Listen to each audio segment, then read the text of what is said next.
I'm going to let Fani Willis speak on this one. A man is not a plan. A man is a companion. All of these things that we're talking about, the dangers of being a trad wife, the dangers of stopping working, the dangers of letting men in your house, all these things that we're talking about on this app, and all of the things that are happening worldwide, the conversations, the birth rate dropping, the marriage rates dropping, women refusing to spend their lives taking care of men. It all boils down to one thing and one thing only. Men are not reliable. And honestly, they never have been when it comes to taking care of their families. Too many of them abandon their children, abuse their wives, and on and on and on. Child abandonment, spousal abandonment, that's been happening since the beginning of marriage.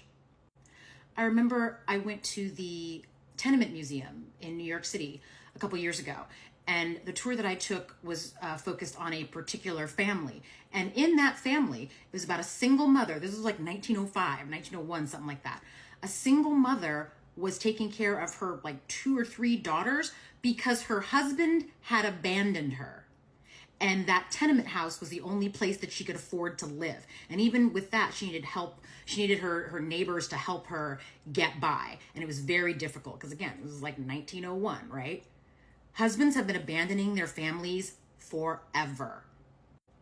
And all these stats that we're seeing, all these stories we're hearing, finally women are starting to share their stories about their real lived experience having been married and having and raising children, working outside the home, not working outside the home, all of the experiences, women working full time and still doing the lion's share of the childcare and the domestic labor, women not working outside of the home and still feeling overwhelmed because when you're a stay-at-home mom, that's a 24/7 job. And if your husband's working full time and you're staying home, a lot of times he thinks, oh, well, you're a stay-at-home mom, you don't have a job, you should be able to do all of this. No, dude, your job is 8 hours a day. My job is 24 hours a day. So even that is not an equal exchange. Plus your job pays you. I work 24/7 for free. So all this to say, again, men are not reliable. Do not rely on them for your financial security. Do not rely on them for love. Do not rely on them for companionship. Do not rely on them for community. Because historically, they suck at all those things.